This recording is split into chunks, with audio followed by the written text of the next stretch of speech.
So you're out there, you're building something great, and you hit that point where you need to scale. Right, and you need to do it fast, but also, sustainably. Exactly. Forget the old ways of thinking. There's this new strategic role popping up everywhere in agile businesses. The growth operator. That's the one, the real linchpin for growth today. Yeah, and that's what we're really diving deep into today. What makes this role so critical right now? We've got this comprehensive roadmap, some other texts. Good sources. Yeah. We want to give you a real practical understanding of what this growth operator actually does, what their impact is. Yeah, our mission here is really to cut through all the buzzwords. Get to the core. Right. Give you the fundamentals of this hybrid role. What skills do you really need? And how is it different from, say, the marketing folks you might already have? We've waded through the info so you don't have to. So what's really interesting is how vital this growth operator profile is becoming, especially for these agile companies looking for those big growth jumps. Absolutely. It's this potent mix, isn't it? Technical know-how, laser focus on results, Crucial. and a genuinely strategic view of the bigger picture. Okay, let's make that concrete, though. What does that actually look like day to day? We're not just talking about someone firing off marketing emails, right? Oh, definitely not. No. Growth operators are really in the weeds. They're hands-on with automation tools. Okay. They're configuring CRMs, digging deep into conversion data to find those hidden gems. Opportunities. Yeah, exactly. Yeah. Running lean, quick tests on campaigns, Yeah. and then deploying solutions really fast to actually fuel that scaling. So it's very operational. Precisely. They work with this kind of triple threat of skills. Super tech savvy, Right. relentlessly focused on performance, and incredibly agile, adaptable. Which makes them perfect for startups, I guess, or smaller businesses. Exactly. Places where you just can't afford or don't want that big overhead of a huge siloed marketing department. Okay, now the term growth hacker, we hear that a lot. Is the growth operator just like a grown-up growth hacker? That's a really common question, Yeah. and it's a key distinction to make. Okay. So a growth hacker, they might be chasing those, viral hacks, quick bursts of growth. Oh, with the silver bullet. Yeah, but it can be unpredictable, maybe not sustainable. The growth operator, on the other hand, is really architecting the underlying system for consistent long-term growth. Oh, okay. System building. Yeah, think less about those one-off fireworks and more about building a reliable engine. Oh. Through structured processes, really rigorous testing, A/B testing, everything intelligent automation is core, precise measurement of, well, everything that matters, and this culture of constantly iterating, constantly improving. So it's building for the long haul. Exactly. Sustainable expansion. So if the growth hacker is looking for the spark, the growth operator is building the furnace. That's a great analogy, yeah. Keeping that fire burning reliably. Makes sense for sustainable growth, doesn't it? It really does. Okay, what about another role, the online business manager, the OBM?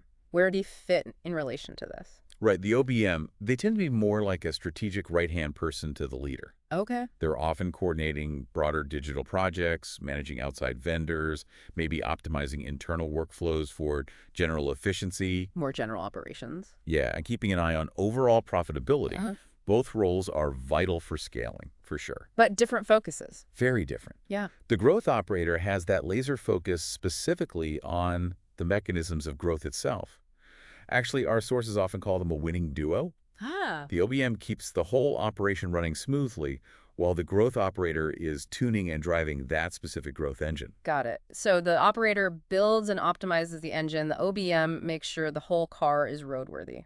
Nicely put. Okay, so if you want to be this engine builder, this growth operator, what are the absolute foundations, the pillars they need to build on? Well, the roadmap we looked at really boils it down to 5 fundamental pillars. 5 pillars. Okay. And the first one, arguably the most crucial, especially now, is automation and operational efficiency. Automation. Right. The promise of doing more with less effort. How does that apply specifically here? So, for a growth operator, automation is really about building systems that can scale. Okay. It's about spotting those repetitive, time-sucking tasks that just drag down marketing efforts. Like what? Oh, anything from nurturing new leads automatically to keeping data synced up between different platforms you use. Right. Avoiding manual data entry. Exactly. The goal is to standardize those key processes. And ultimately, it lets you multiply your marketing impact without needing to just keep hiring more people. Makes sense. Is there a specific area where automation gives the biggest bang for the buck initially?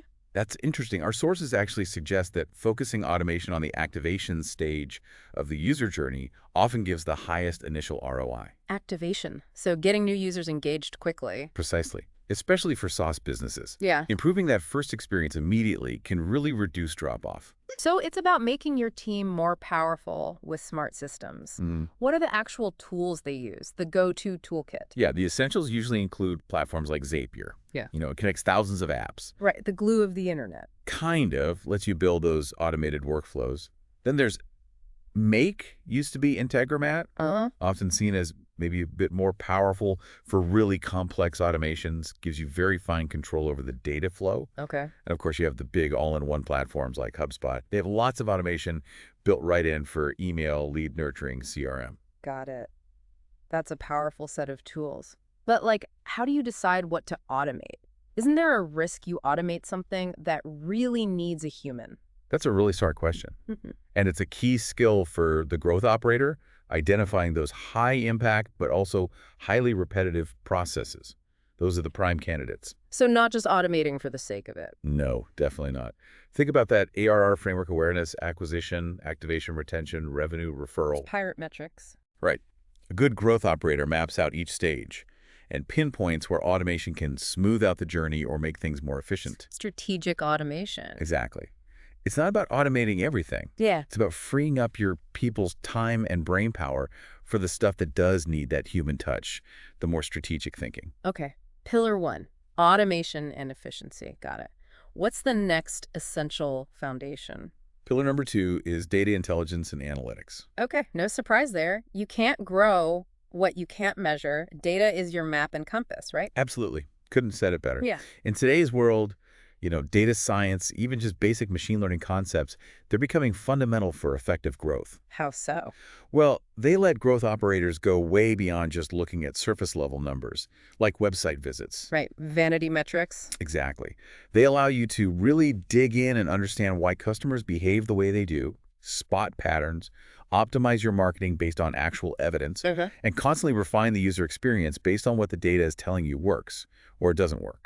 So it's not just collecting data piles, it's about pulling out actionable insights. What specific skills does that require? Good question. Key skills include knowing how to set up really robust tracking systems, first capturing the right data, Okay. then having the analytical chops to slice and dice that data to find the optimization opportunities, like where are people dropping off in the funnel, which channels are actually bringing in valuable customers.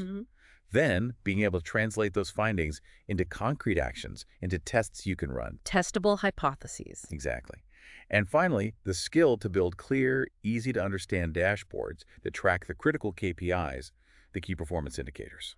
So everyone knows the score, but there's so many analytics tools? Right, and the key isn't to use all of them.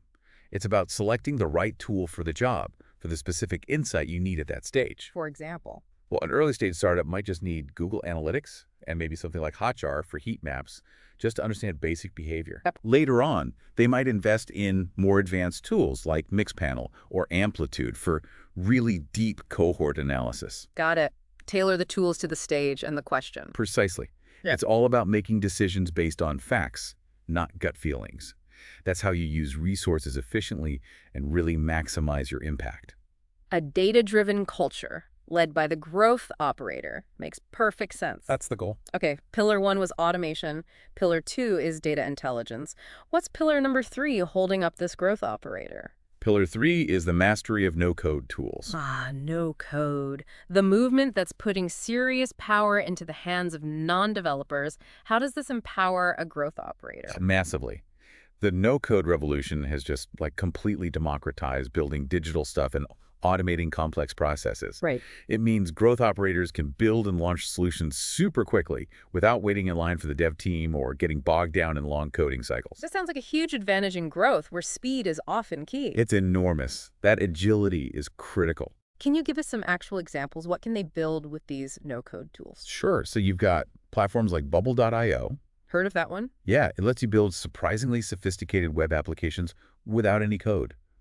Think like minimum viable products, MVPs, internal dashboards, customer portals. Wow, okay. Then there's Webflow, which is brilliant for building really professional, highly custom websites and landing pages, all visually. Mm-hmm. Notion, people think of it for notes. But you can build entire internal operating systems, project management hubs, simple databases, Really versatile. incredibly. And Airtable, it's like a spreadsheet in the database, had a baby. Super flexible for organizing data, creating custom views, even has some automation built in. So going back to your earlier analogy, the growth hacker is the fireworks, the operator is the pyrotechnics team building the whole show, Right. and the OBM is the event manager making sure the venue doesn't burn down.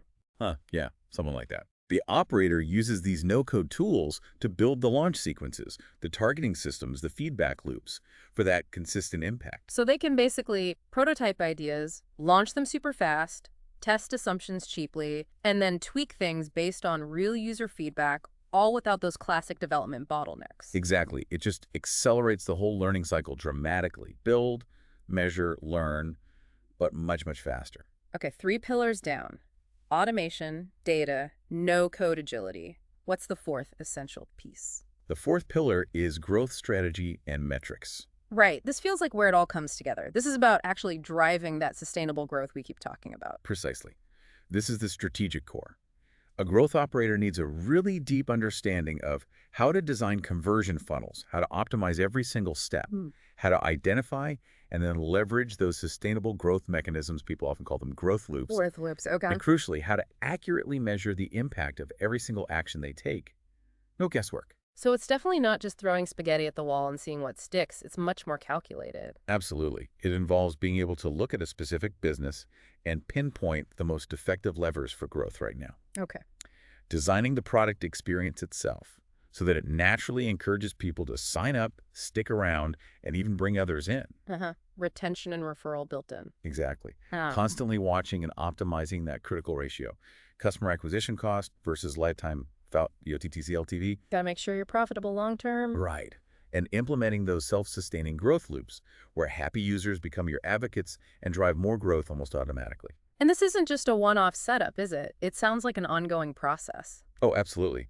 Our sources really emphasize this idea of a structured 90-day cycle. A 90-day cycle. Tell me more. Yeah, it provides this rhythm, this framework for methodical experimentation. You try things, you rigorously analyze the data, you make adjustments to your strategy based on what you learn. And then repeat. And then repeat. It ensures you're always moving forward, always refining, always building towards that sustainable expansion over time. So automation handles the grunt work. Right. Which frees them up to use the insights from the data pillar Exactly. to make smarter strategic decisions within this 90-day cycle. Yeah, I've got it. That's how the pieces fit together. Okay, brilliant. We've got automation, data, no code, and growth strategy. What's the final pillar? The fifth one that completes the picture. The fifth pillar, and this one is really transforming things rapidly, is AI and advanced automation. AI. Right. It's everywhere now. How is it specifically hitting the growth operator role? Yeah, it's definitely moved beyond just hype. AI is fast becoming a core part of the toolkit. We're seeing generative AI agents, for instance, that can seriously augment what a growth operator can do. Augment. Assisting with tasks like generating content variations really quickly for testing, doing sophisticated data analysis that might have taken days before, delivering highly personalized customer experiences, but at scale. So AI isn't just like a helpful add-on anymore. It's becoming fundamental to how growth gets done. That's exactly right. We're even seeing the start of more autonomous AI agents. Autonomous, meaning they handle things on their own. To a degree, yes. Yeah. Agents that potentially could handle more complex tasks, like digging through massive customer data sets to find patterns humans might miss. Wow. Or optimizing SEO strategies with incredible precision, even proactively suggesting ways to improve the user experience based on analyzing behavior in real time. It really sounds like AI is taking that data-driven decision-making and personalization we talked about to a whole new stratosphere of like precision and efficiency. Precisely, it's the synergy, Yeah. Data science, machine learning, advanced automation, all working together. It allows for this incredibly granular understanding of customer behavior, which then feeds back into continuously optimizing the growth strategies more effectively than ever before. Okay, those 5 pillars: automation, data, no-code strategy, and now AI paint a picture of a really powerful, multifaceted role. What are some of the actual specific tools a growth operator uses day to day to make all this happen? Right, let's get practical. So under automation and integration, some of the key tools mentioned in our sources are definitely Zapier. Yep, knew that would be first. Yeah, connects what, over 3,000 apps now? Yeah. Great for workflow automation, and you can even start for free. Then there's Make, as we said, often seen as the step up for more complex flows, gives you that really detailed control over data. Okay.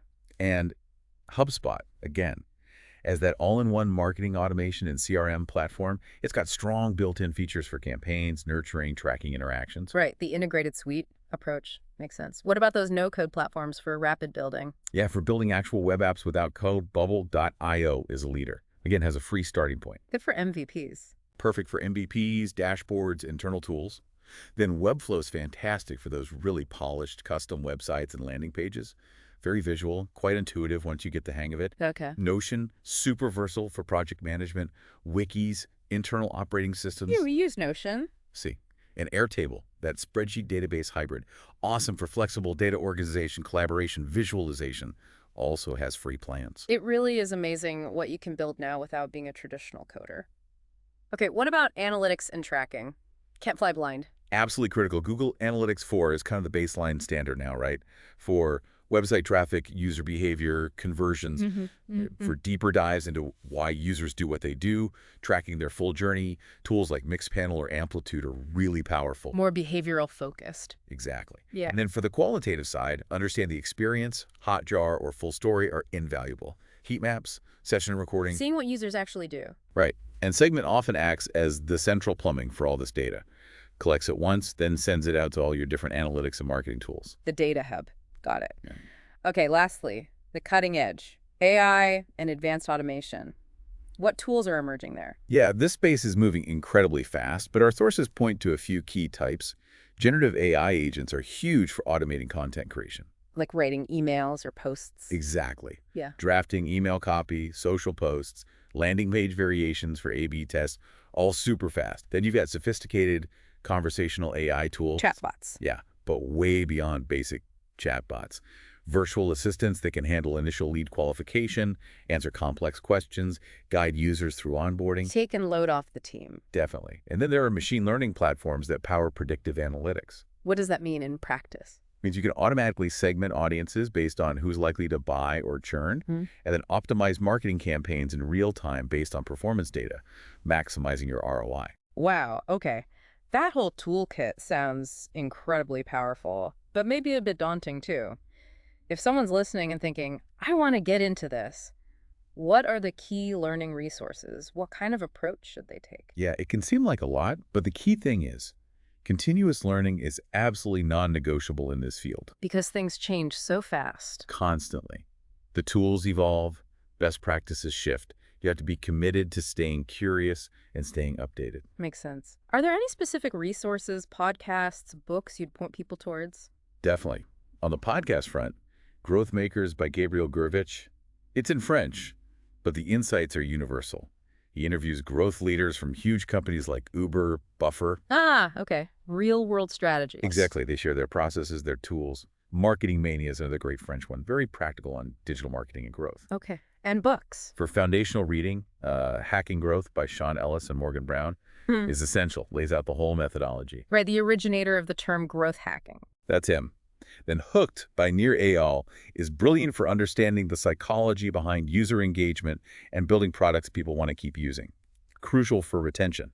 Building habits. And maybe a classic, but still relevant.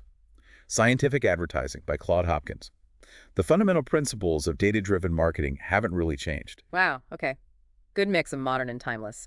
Now, that roadmap source mentioned a specific 90-day learning plan. Can you walk us through that? Sounds practical. Yeah, it's a really good structure. The idea is to provide a clear, achievable path to get those core skills. Okay, so phase 1, the first 30 days. Phase 1, first 30 days, immersion in fundamentals. This is all about getting grounded. Really study that AARR framework. Understand the nuances. How is this different from growth hacking, from traditional marketing, from operations? Well, my concept straight. Exactly. Get familiar with the basic principles of automation and analytics. Create accounts on the key platforms. Zapier, Airtable, Google Analytics. Go through their intro tutorial. Get hands-on quickly. Yes. And do some simple automation mini projects. Connect two apps, build a simple tracker. Just get your feet wet. Okay, solid foundation. What about the next 30 days? Phase 2. Phase 2, next 30 days, experimentation and tool mastery. Now you go deeper. With automation, try building more complex workflows in Zapier or Make. In Airtable, learn about relational databases, advanced views. Leveling up the tool skills. Right. Start playing with no-code development, build a basic landing page with Webflow, maybe a simple app prototype with Bubble, and crucially, figure out how to integrate these creations with your automations. Making things talk to each other. Yeah. And on the analytics side, start configuring proper KPI tracking dashboards, run some simple A/B tests, analyze the data from those tests to find your first real optimization opportunities. Moving from just learning tools to actually using them strategically. Exactly. Starting to connect the dots. Okay, and the final 30 days, phase 3. Phase 3, last 30 days. Concrete application. This is where you put it all together. Define a personal project. Could be solving a problem at your current job, taking on a small freelance gig, or even just a personal side project you're passionate about. The key is it's a real problem you're solving with the skills you've learned. Applying it for real. Yes. Set clear, measurable KPIs and objectives for that project. Plan out the steps. Launch it. Ship it. Ship it. Yeah. Then focus hard on collecting that initial data, getting feedback, and the most important part, iterate based on those results. Learn and improve. Exactly. This phase is vital for actually solidifying the learning and building a tangible example of what you can do. A portfolio piece. That 90-day plan sounds intense, but really effective. A structured way to go from 0 to, well, at least somewhat dangerous as a growth operator. Yeah, gets you firmly on the path. Yeah. Now, we mentioned AI earlier. It's huge potential. How can someone start practically weaving AI into their growth work? Yeah, beyond just knowing it's important. Right. Well, the power of AI, especially these autonomous agents we're starting to see, it really is shifting the paradigm for growth operators. It unlocks totally new levels of efficiency and impact. So what are some concrete things they can do today with AI? Our sources point to a few key areas right now. One is definitely automating the analysis of really large customer data sets, finding those hidden patterns, predicting behavior more accurately than we could before. Faster insights from data. Much faster, and potentially deeper insights. Another big one is optimizing SEO, using AI tools for better keyword research, content optimization suggestions, maybe even generating first drafts of SEO content. Speeding up content creation, too. Yeah, and then enhancing the user experience through hyper-personalization, using AI to tailor content, product recommendations, even support interactions based on individual user data. Can you give some specific examples? How might that look? Sure. Imagine using a generative AI tool to instantly create, say, 10 different versions of ad copy for a campaign. Okay. Or 5 different email subject lines, all tailored slightly for different segments. You can A/B test them super fast. Massive increase in testing velocity. Exactly. Or using predictive AI to spot users who look like they're about to churn and automatically triggering a personalized email sequence or an in-app message designed to re-engage just them. Proactive retention. Right. Or having an AI engine dynamically change parts of your website based on who's visiting, showing different headlines or product recommendations, that can seriously lift conversion rates. Wow, it really does feel like AI is moving from nice to have to need to have for growth operators wanting to stay competitive and drive big results. I think that's fair to say. It's becoming a core competency. Okay, so shifting gears slightly. For the entrepreneurial listeners, the ones thinking, hey, I could offer this as a service, what are some ways to package this growth operator expertise into something unique and profitable? That's a great angle. One really interesting model discussed is this idea of drop servicing in growth. Drop servicing, like drop shipping, but for services. Kind of, yeah. Yeah. The idea is you sell specialized growth services to clients, but you don't necessarily do all the hands-on execution yourself. How does that work? You act as the strategic brain, the orchestrator. You might outsource specific tasks like content writing or ad management to skilled freelancers. Or you leverage your mastery of automation and AI tools to deliver a large part of the service efficiently. Ah, so you scale your impact, your business, without just linearly scaling your own hours or your direct team size. Exactly. It's about leverage. What kind of drop servicing packages could a growth operator offer? What would that look like? Several cool possibilities. You could offer a growth operations setup package. Basically, you come in and build the whole foundational system for a growing business. Yeah. The automation flows, the tracking setup, the reporting dashboard. The essential infrastructure. Right. Or you could offer growth as a service, an ongoing retainer model. Okay. You provide the strategy, monitor performance, guarantee certain results maybe. Okay. And you use a mix of your own expertise, automated systems, and potentially some outsourced execution to deliver that ongoing value. Like a fractional growth operator team. Sort of. You could even productize it further. Create specific growth tech stack packages, pre-configured bundles of no-code tools, automation templates, analytics dashboards tailored for, say, SaaS startups or e-commerce stores. Turnkey solutions for specific niches. Interesting. So it's about packaging the strategy and the orchestration skills. How can someone really stand out, though, differentiate themselves? Yeah, differentiation is key because this field will likely get more crowded. Right. One strong way is specialization. Really niche down. Focus only on B2B SaaS or only on direct-to-consumer e-commerce or maybe marketplaces. Become the go-to expert in that specific sector. Deep domain expertise. Exactly. Another way is to highlight your unique blend of skills. Position yourself at that intersection of marketing, data, product, tech. Offer a genuinely holistic growth approach that others can't match. The hybrid advantage. Emphasizing measurable results is always powerful. Structure your offers around clear KPIs. Maybe even offer performance-based pricing or guarantees if you're confident. Put your money where your mouth is. Right. And finally, develop and document your own proprietary methodology. Your unique framework for diagnosing growth problems and implementing solutions. That becomes a valuable asset. Clients will specifically seek out. Build your own brand and system. Lots of good ideas there for building a business. Now, like any fast-moving field, there must be common mistakes beginners make. What are the typical pitfalls, and what do the best practitioners do differently? Oh, definitely some common traps. Our sources mentioned a few recurring ones for newcomers. Like what? Trying to do everything at once. Spreading efforts too thin across too many tools, too many tactics, without real focus. You end up being mediocre at a lot of things, instead of great at a few key ones. Jack of all trades, master of none. Pretty much. Another big one. Not documenting the processes they build. Ah, the classic documentation fail. It seems tedious, but if you don't document your automations, your tracking setup, it becomes impossible to manage, scale, or hand over later. It creates huge bottlenecks. Technical debt, but for processes. Exactly. Also, chasing those vanity metrics we talked about earlier.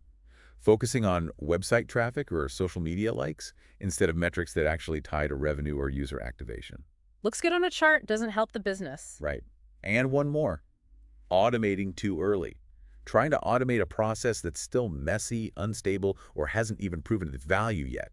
You just end up automating chaos. Stabilize and validate first, then automate. That's the idea. Okay, so avoid spreading thin, document everything, focus on real metrics, and automate strategically. What about the positive side? The best practices from the pros. Successful growth operators tend to work in those short iteration cycles we mentioned, like that 90-day rhythm. Frequent experiments, quick learning, fast adjustments. Agile growth. Very agile. They also take a progressive approach to automation. Start with the simple, high-value, repetitive stuff first. Nail that, then move to more complex things. Don't try to boil the ocean on day one. Crawl, walk, run with automation. Good way to put it. Systematic documentation is huge for them. Creating clear standard operating procedures, SOPs, for everything they build. It ensures consistency, scalability, knowledge sharing. Building a reusable playbook. Exactly. They also always test things small first. Pilot a new automation with a small user segment. Run an A/B test on a small scale before rolling out a big change widely. De-risk the rollout. Right. And ultimately, they maintain this relentless focus on ROI, return on investment. Every initiative, every tool, every hour spent has to clearly link back to the main strategic goals of the business. Always asking, why are we doing this, and what's the expected impact? Constantly. Incredibly valuable lessons there, both warnings and best practices. So as we kind of wrap up this deep dive, how would you summarize the key traits? What really makes an excellent growth operator stand out? You know, I think it boils down to this really unique, powerful combination. You need that deep technical mastery across automation, data tools, no code, maybe even some AI now. The hard skills. Right. But that's not enough.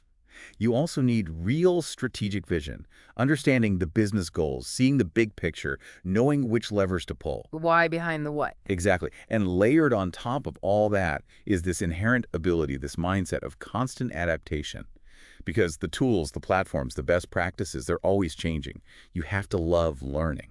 Tech skills, strategic thinking, and adaptability. It's that specific blend of operations know-how, automation chops, data fluency, and marketing sense that makes them so valuable. And that 90-day roadmap we discussed sounds like a really solid starting point for anyone wanting to develop that blend. Absolutely. It gives you that structured foundation to build upon, a launch pad into this really exciting field. So maybe a final thought for everyone listening, something to mull over. As you think about all this, consider how fast AI and no code are evolving right now. It's accelerating. How is that going to keep reshaping this growth operator role, even in the next, say, 2 or 3 years? That's the big question, isn't it? It really demands that continuous learning, that willingness to embrace the new tools and think ahead about how to leverage them for real sustainable growth. It's not a role where you can just learn it once and be done. Definitely not. It's a journey of constant upskilling.